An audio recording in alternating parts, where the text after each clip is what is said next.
bonsoir. Merci de nous rejoindre sur Business 24 Africa. Vous suivez votre magazine L'invité de l'économie. Dans ce numéro, nous parlerons réseautage, mais également de retour d'expérience de 3 jeunes entrepreneurs, 2 Africains et 1 Canadienne. Nous sommes sur ce plateau avec Madame Ariane Cloutier. Bonsoir. Bonsoir.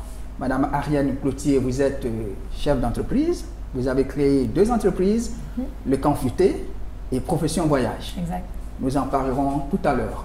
Également avec vous, Monsieur José Kouadio, bonsoir. Bonsoir. Vous êtes le directeur du groupe école des IFE, des IAE au Canada. Effectivement. Vous êtes également le PDG de l'agence Markel Paul Technologies.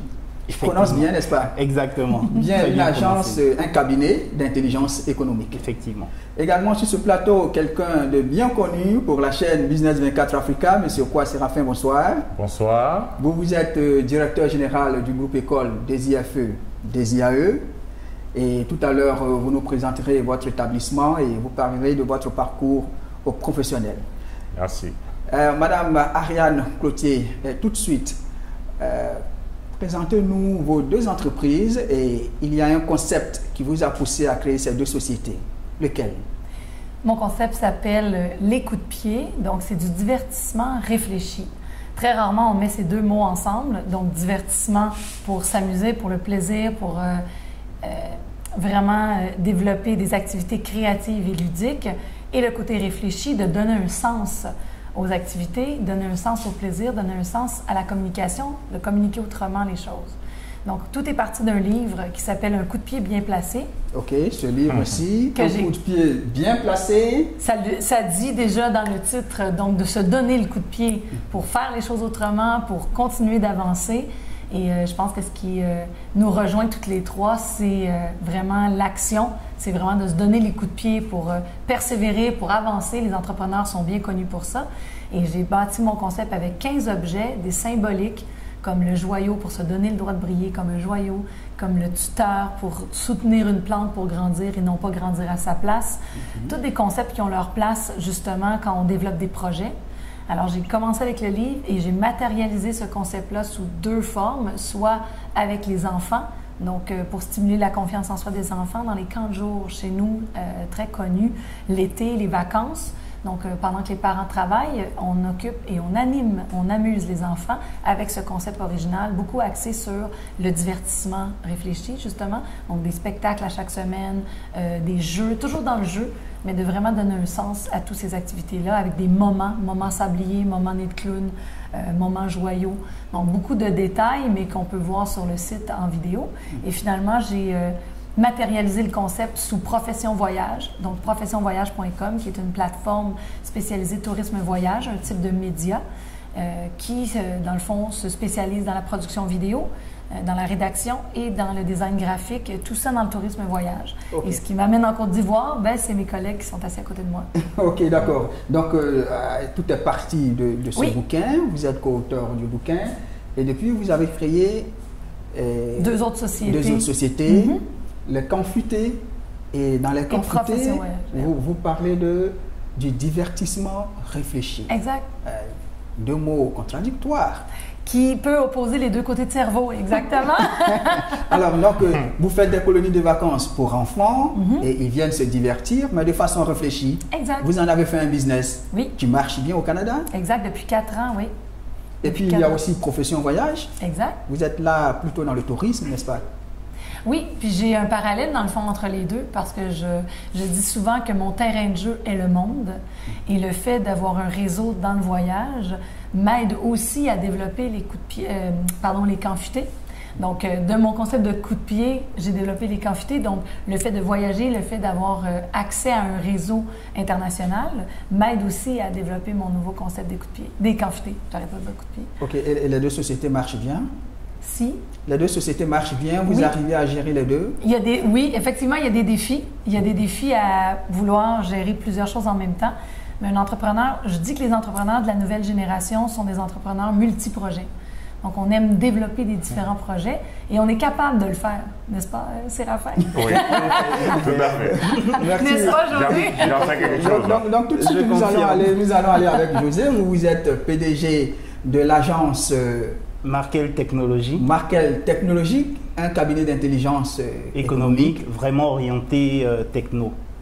C'est-à-dire, qu'est-ce que vous faites? En fait, un cabinet d'intelligence économique, pourquoi? Au centre de notre cabinet, c'est l'information essentielle pour l'entreprise. Donc, quand j'ai lancé l'entreprise en mars 2015, j'avais derrière moi un parcours déjà en tant que technicien, ingénieur, dans tout ce qui est application, développement d'applications, mais aussi j'avais une formation et un diplôme en intelligence économique. Donc j'ai combiné les deux pour pouvoir amener un élément que je trouvais qui manquait beaucoup aux entreprises, c'est-à-dire une information transversale avec des outils qui étaient propres à l'entreprise, donc qui assuraient sa propre sécurité et vraiment c'est de là que tout est parti. Donc aujourd'hui, Markel accompagne les entreprises, mais pas seulement en fournissant une application ou un site web, mais en faisant un audit de l'entreprise et de ses besoins pour lui fournir les technologies, les dernières technologies dont elle a besoin pour pouvoir faire face à la concurrence. Donc c'est un peu ça, Markel. D'accord, à vous écouter, hein, Markel Technologies s'est beaucoup investi dans la veille technologique, n'est-ce pas? Exactement, veille technologique, mais aussi veille informationnelle. Et je peux vous dire, au côté technologie, de par mon expérience, j'ai compris que l'une des failles aujourd'hui en 2017, c'est le trop plein d'outils technologiques. Il y en a trop plein et les entreprises se retrouvent à ne pas savoir exactement vers où aller. Ça ne correspond pas aux besoins de l'entreprise, mais ça correspond peut-être aux besoins du marché. Donc, amener les entreprises à identifier la technologie dont ils ont réellement besoin. Construire une technologie qui leur est propre, c'est assurer déjà la sécurité de l'information. On ne peut pas parler d'intelligence économique sans parler de sécurisation de l'information. Et c'est ce que nous faisons en accompagnant les entreprises et en leur fournissant tous les outils nécessaires. Merci. Vos clients, généralement, sont des Canadiens, des Africains, parce que l'intelligence économique, pour leur fait avance un pas de tortue en Côte d'Ivoire. Oui. On ne connaît pas la veille technologique, la veille commerciale, et c'est difficile de mettre en place des cellules d'intelligence économique dans nos entreprises. Mais vous ne désespérez pas? Non, je ne désespère pas. C'est sûr qu'au départ, et là, M. Kwa qui est avec moi va pouvoir vous dire que pour atteindre son objectif final, on est obligé souvent de passer par des sous-objectifs. Donc, pour moi, je ne désespère pas, mais je sais que avant de parler, avant que l'entreprise ait la culture de la sécurisation de l'information, il faut déjà qu'elle identifie ses informations stratégiques, qu'elle identifie ses besoins. Et donc, j'arrive souvent auprès des entreprises avec quelque chose qu'elles connaissent déjà ou dont elles ont besoin. Avez-vous besoin d'une application, d'un réseau interne au sein de votre entreprise? Nous pouvons le concevoir. Et à partir de là, vient la question, mais vous savez que si quelqu'un rentre dans votre entreprise, par le biais de ce réseau, il peut compromettre vos informations. Et là, la porte est ouverte pour parler maintenant de veille technologique, d'intelligence économique et de lui dire également, vous n'êtes pas seul sur le marché. Il y a des choses qui se font à l'extérieur. Est-ce que vous savez que nous pouvons implémenter des choses pour vous permettre d'être toujours à jour, d'être toujours au fait de ce qui se passe autour de vous? Et donc, à partir de là, on parle d'intelligence économique sans mettre le mot intelligence économique. Parce que je pense que c'est un concept, j'ai étudié en France, donc je sais que c'est un concept qui a commencé avec une direction de l'intelligence économique en France. Aujourd'hui, je sais qu'en Côte d'Ivoire, il y a des efforts qui sont faits, mais au final, c'est quelque chose qui vient progressivement. J'ai des clients canadiens, français et bien entendu en Côte d'Ivoire. Donc, c'est effectivement, comme tu le dis, Ariane, une vraie éducation à faire dans ce domaine. Ok, merci beaucoup. Monsieur Kwa Séraphin, vous êtes le directeur général du groupe école des IFE. Des IAE, oui. Une école d'entrepreneurs, une école agricole. L'école des entrepreneurs, cette école est bâtie en Côte d'Ivoire. C'est un ensemble de 4 établissements. L'école de la Riviera Palmeraie, l'école de Yopougon, l'université d'entrepreneuriat d'Azagué, l'école de Yamoussoukro et le bureau au Canada. Mais il faut dire qu'on est parti d'un concept aussi très simple. On s'est rendu compte, moi dans ma formation, que le système éducatif dans son ensemble dans notre pays est basé sur la bureaucratie. On ne peut pas me dire le contraire. Alors il fallait apporter un coup de pouce, du concret, en créant cette école qui est pour nous l'école des entrepreneurs, l'école pratique, l'école de métier. C'est pour ça que tout à l'heure, quand vous avez dit entrepreneuriat agricole, effectivement, il est plus facile d'insérer des jeunes dans le domaine agricole. Nous sommes un pays à vocation agricole. Donc, il est plus facile d'insérer les jeunes dans ce domaine-là. C'est pour ça que nous sommes orientés, basés sur l'agriculture, aussi au niveau du bâtiment, parce que le bâtiment aussi c'est important. Regardez notre pays. Le pays est en reconstruction. On a besoin de techniciens et tout cela, il faut les former. Ce sont des entrepreneurs indépendants, ce sont des travailleurs indépendants et c'est ce que nous savons faire. C'est le code pratique, c'est le code d'avenir, c'est le code de demain. Merci beaucoup. En agriculture, en entrepreneuriat et dans bien d'autres domaines. Alors tout de suite, la première question, vous êtes jeune, mais vous avez décidé de vous lancer en affaires. Alors question, à quel moment est-ce qu'on sent, on se dit qu'il est temps que j'ai créé mon entreprise? Ariane.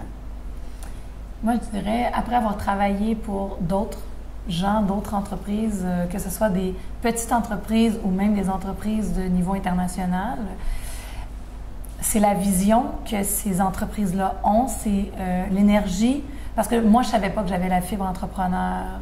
Je ne viens pas d'une famille d'entrepreneurs.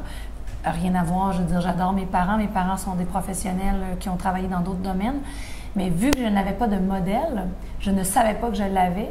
Puis pour revenir à votre question, en fait, c'est qu'à un moment donné, on veut se dépasser et on veut créer des choses sans limite, sans avoir constamment la limite, soit d'un patron, soit de collègues de travail, soit... Alors, vu que j'ai beaucoup d'idées, beaucoup de créativité, j'avais besoin d'utiliser cette créativité-là et d'en faire quelque chose. Alors, j'ai habité les Caraïbes et quand je suis revenue chez moi au Canada, je me suis dit, je me lance. Je ne savais pas dans quoi. Quand les gens me posaient la question, je disais, je m'en vais à mon compte et je vais trouver dans quoi. Donc, j'ai commencé vraiment à oser dire qu'on ne sait pas exactement et que tranquillement, ça évolue, parce que ça évolue constamment. De mon livre original jusqu'à la matérialisation de mes 2 entreprises aujourd'hui, je suis loin de ce que je faisais il y a 7 ans déjà. Ça fait déjà 7 ans. OK. José, vous, à quel moment vous avez décidé de vous lancer en affaires? Vraiment, je peux dire que j'ai jamais eu vraiment un point de départ pour me lancer en affaires. Depuis toujours, j'ai toujours eu l'idée de pouvoir créer des choses par moi-même.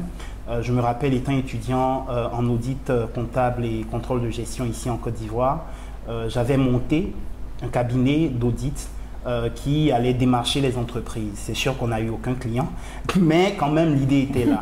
Et à partir de là, quand je suis arrivé en France, il y a une dame, Micheline Loka, qui a créé ce qu'on a l'ACE de la francophonie. Et à l'intérieur de l'université à Lyon où j'étais, il y avait un club d'entrepreneurs étudiants.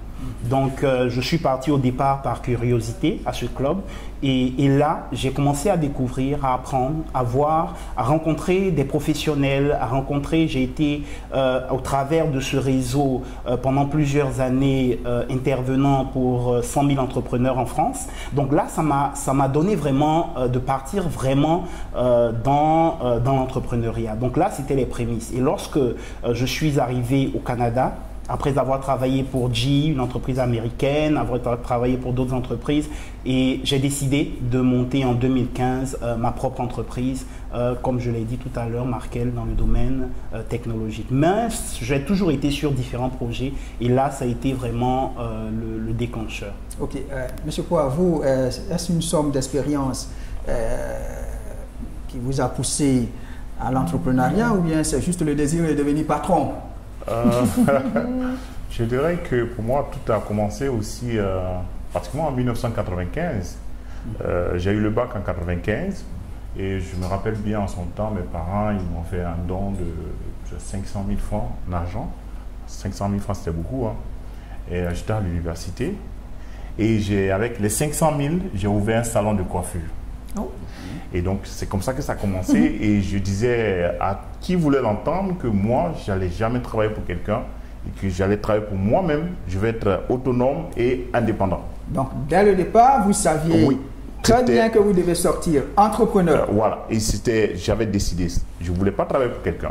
Et donc, à l'université, avec mon salon, j'avais déjà 300 000 francs CFA par mois. 95 jusqu'en 98. Avec le seul salon de coiffure. Le seul salon, sur le campus. Et aujourd'hui, ceux qui, mes professionnels, ils sont là. Il y a certains qui enseignent encore dans cette école, qui sont enseignants chez moi aussi. À l'école ici, M. Alain Youmon, il peut témoigner. Et après, en 98, je suis parti au Maroc. Et vraiment, dans une école, j'ai été influencé par cette école. Et je me suis dit qu'il fallait créer une école à l'image de cette école. pour aider mon pays. Et là-bas, comme José l'a dit, lors d'un travail de session en communication, mon professeur de communication m'a donné un contact, c'était Mme Micheline Loka, qui est aujourd'hui PDG de l'ACI de la francophonie. Et bien, je l'ai rencontré et j'ai installé le premier club entrepreneur au Maroc. J'étais étudiant. Et donc, elle m'a coaché. Donc, je suis rentré dans son réseau. Et quand je suis venu en Côte d'Ivoire en 2001, j'ai fini mes études. J'ai continué à travailler avec elle. Donc, j'avais l'idée depuis 1998 de créer cette école, mais je n'avais pas les moyens. Donc, de 1998, j'ai fait le saut en 2006. Mais auparavant, j'ai travaillé avec un de mes frères, Alphonse Quoi, et avec M. Crapier, qui est aujourd'hui mon adjoint. On était dans la même entreprise. C'était dans quel secteur d'activité? Le bâtiment, location de voitures, on a tâtonné là. Quincaillerie, vente de matériel informatique, cabinet de formation et enseignant dans le domaine de la fiscalité. Et puis en 2006? En 2003, je deviens enseignant en fiscalité, enseignant vacataire en fiscalité, comptabilité générale. Et en 2006, j'ai fait le saut. Mais j'ai fait le saut comment? Je n'ai pas les moyens. J'avais un frère qui avait une grande maison qui mettait en location. La maison, c'est celle-là. Ici? Ici, là. Ouais, une seule maison. Et puis bon, je suis allé le voir. Et il a accepté de donner la maison pour faire l'école. Je vous assure, en 2006, on n'avait seulement que 3 salles de classe et 4 étudiants. Et la Palmeraie, les gens se moquaient de moi. J'étais la risée de tout le monde. Comment on peut prendre une villa pour créer une école? Ça, c'est une école boutique. Des débuts difficiles, donc. Difficile. Et aujourd'hui, le groupe des IAE? On a persévéré. Et c'est ce que j'enseigne à mes étudiants. Moi, j'appelle les 3 P. La passion, la patience et la persévérance. De 4 étudiants avec un site, aujourd'hui, nous avons 4 sites, une université en construction avec plus de 1200 étudiants. Et le personnel? C'est ça. 35 personnes et 180 professeurs. Et je pense qu'aujourd'hui, comme elle a dit, c'est l'audace. L'entrepreneuriat, il faut oser. Et le coup de pouce, le coup de pied, Ariane, on en a besoin. D'accord, on va parler tout de suite du coup de pouce, coup de pied. Ouais. Réseautage, M. Quoi Séraphin a parlé d'un mentor, a parlé d'un réseau qui l'a accompagné. Alors, vous, José, est-ce que le mentor a été déterminant pour vous? Pour moi, vraiment, je peux le dire sans hésiter, pour moi, c'était capital. Parce que, vous savez, on a un handicap quand on vient d'un système d'enseignement français. Parce qu'on est formaté pour travailler dans des entreprises, pour des personnes, tout ce qu'on fait, on est orienté comme ça. L'entrepreneuriat n'est pas quelque chose qu'on enseigne dans le système francophone.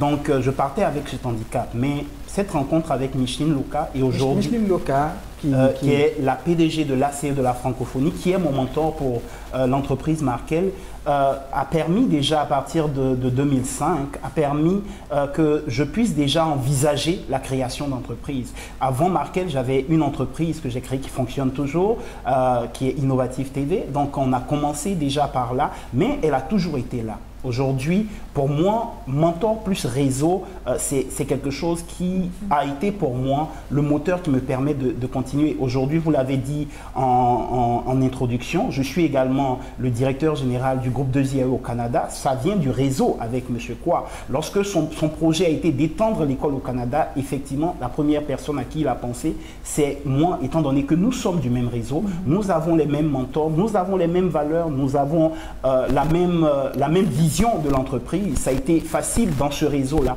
que nous puissions ensemble aller vers ce projet. Et aujourd'hui, on a le fruit avec Ariane qui est là, avec les intervenants canadiens qui viennent la semaine prochaine. Donc pour moi, mentor plus réseau, ça a été quelque chose de vital pour permettre que je puisse avancer dans ce domaine de l'entrepreneuriat. Ok, Ariane, vous, est-ce que vous avez bénéficié d'un mentor, d'un réseau qui vous a poussé ou on a tous vous avez volé tout seul? J'ai beaucoup volé tout seul, j'ai appris énormément. J'ai toujours eu en parallèle, que ce soit le réseau avec messieurs de la CEE, que ce soit aussi l'école d'entrepreneurship de Beauce, qui est d'une certaine façon que je relie beaucoup de similarités avec l'école, l'Université des entrepreneurs que M. Kwa Séraphin a créée. Et j'ai gradué de cette école-là. C'est une école qui fait les choses autrement, donc une école au Québec. J'ai décidé justement, dans le fond, j'avais déjà démarré mon entreprise et les gens nous trouvent tous un peu fous, nous trouvent éparpillés. Mais vous remarquez que dans nos 3 discours, c'est de bien s'entourer. C'est les gens, c'est le réseau, c'est oui des mentors des réseaux, mais c'est d'être à l'affût aussi, de voir ce que la vie met devant nous, aussi comment on rencontre les gens, les messages, moi j'appelle ça les messages que la vie nous envoie aussi. Et ce réseau-là, l'école d'entrepreneurship de Beauce, qui sont tous des dirigeants d'entreprise et des dirigeants, et non pas des dirigeants étudiants, des dirigeants assidus qui sont dirigeants de leur société actuellement et qui décident de retourner à l'école, si on veut, pour se former, pour côtoyer un réseau d'entrepreneurs. OK. Merci. On voit que vos entreprises ont connu leur phase de naissance et sont actuellement en pleine croissance. Qu'est-ce qui est l'élément déterminant? L'argent, l'idée, le bon collaborateur? Monsieur Kwa? Ah oui, moi je dirais que d'abord c'est l'idée. L'idée d'abord, parce que pour créer une entreprise, il faut une idée. Ouais. Je vous donne l'exemple. L'idée de créer l'école a commencé depuis le Maroc. Et après, il faut la gestion et l'organisation. Donc, on va parler de collaborateurs. Il faut avoir des bonnes personnes, des personnes compétentes. Donc, pour pouvoir amener à bon port votre entreprise, c'est extrêmement important. Donc, je pense que l'autre élément aussi, c'est la vision. Un entrepreneur sans vision n'a pas de repère. Il faut avoir une vision, savoir où est-ce qu'on allait, où est-ce qu'on va. Et communiquer sa vision avec ses collaborateurs. C'est très important. Parce que s'ils ne comprennent pas ta vision, ce n'est pas évident que votre entreprise dépasse le cap de 3 ans. Donc, voici dans un premier temps ce que moi je peux dire. OK. Ariane? Mais moi, je continue à surfer sur ce que Séraphin dit. Moi, je compare ça à un bateau. On est les explorateurs modernes. Donc, les navigateurs qui ont découvert l'Amérique, qui ont découvert la route de l'Inde, les Christophe Colomb de ce monde, les Jacques Cartier, sans prétention. Mais ces gens-là réussissaient à communiquer leur vision et faire que les gens avaient le goût d'embarquer sur leur bateau en ne sachant pas exactement où ils s'en allaient. Oui, on a une vision, mais des fois, on peut vraiment prendre des angles un peu différents. Dans un bateau, on s'embarque en mer. Imaginez à l'époque, les gens croyaient que la Terre était plate. Imaginez comment il fallait être convaincu et convaincant pour que ces gens-là embarquent, suivent le leader et embarquent dans le bateau. Donc, on est en train de se créer chacun des bateaux. On explore, et maintenant, on explore le monde comme eux l'ont fait, mais de façon différente. Donc, je compare vraiment ça à l'exploration, à un bateau et dire d'embarquer dans le bateau. Et pour moi, ce qui est difficile parfois, c'est de transmettre ma vision parce qu'il se passe tellement de choses dans ma tête que parfois l'entrepreneur a de la difficulté à transmettre sa vision ici maintenant. Parce que nous, on est tellement rendu là-bas, on est loin, on voit loin. Et des fois, ça peut faire paniquer nos collaborateurs. OK. José, vous, qu'est-ce qui est déterminant pour vous? L'argent, l'idée, le bon collaborateur? Je dirais que tout est important, mais au départ, l'idée est quelque chose vraiment de crucial. Parce que au départ, on peut avoir beaucoup d'idées. Tout le monde a des idées. Les idées, ça peut venir dans tous les sens. Mais avoir une idée qui puis permettre de partir en entreprise, c'est un peu plus compliqué. Donc, à partir de là, quand on a cette idée, c'est quoi la suite?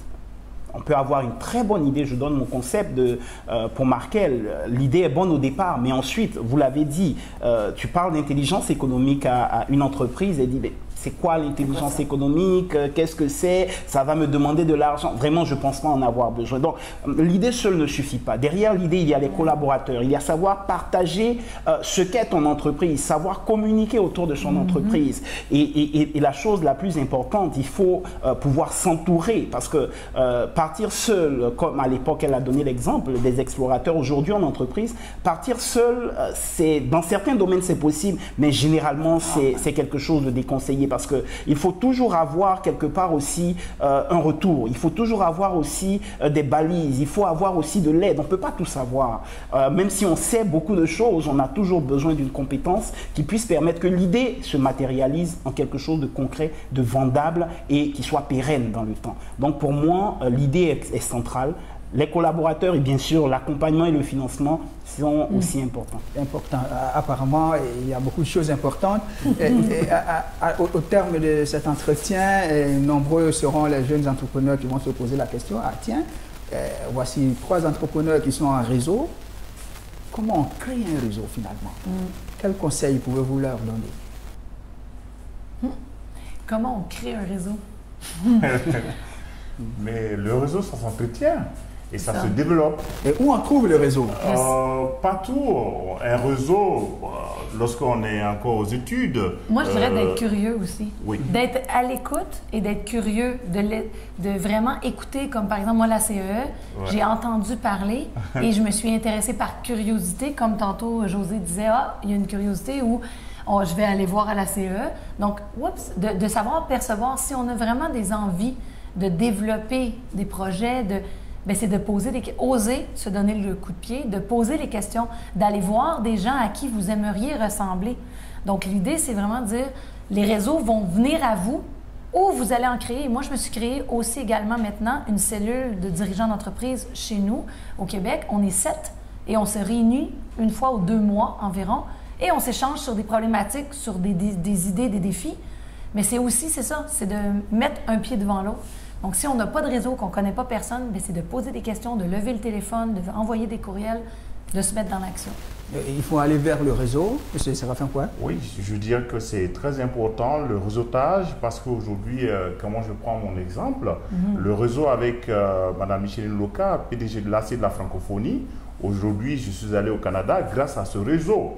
Et imaginez-vous un seul instant, est-ce que nous, on peut tisser un partenariat avec une grande université comme Sherbrooke sans passer par un réseau? Et c'est Micheline qui nous a introduits dans cette université. À partir de ce réseau-là, aujourd'hui, nous avons des contacts au Canada, en France et partout. Donc pour moi, c'est vraiment important. C'est important le réseau parce que pour réussir... Mais là, Micheline, c'est quoi? Ça a été un coup du hasard ou bien vous êtes allé vers elle, vous avez entendu parler, vous avez forcé, moi, je vous ai dit vous avez eu une démarche pour appartenir à ce réseau-là? D'accord. Tout à l'heure, je vous ai dit qu'on peut aussi constituer son réseau lorsqu'on est encore aux études. Donc moi, j'étais étudiant quand j'ai rencontré Micheline Loka.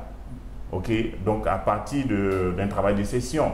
Donc je l'ai connu via le net. Vous voyez, on peut bâtir aussi des réseaux à partir des réseaux, comme on le dit, aujourd'hui on parle des réseaux sociaux, etc. Donc il y a eu des rencontres. Cette rencontre-là m'a permis de rencontrer Micheline Loka et aujourd'hui j'ai bâti ce réseau-là avec la présence de José Kouadio et de Ariane Gauthier. Aujourd'hui elle est venue en Côte d'Ivoire. Pourquoi sans Micheline, on n'allait pas connaître Ariane? On est dans le même réseau. Et en fait, c'est ça, c'est qu'aussi ne pas attendre que le réseau fasse tout pour vous. Parce qu'une fois qu'on s'est connus, ça fait déjà 5 ans qu'on s'est rencontrés, on s'est un peu perdu de vue, mais sans complètement se perdre de vue.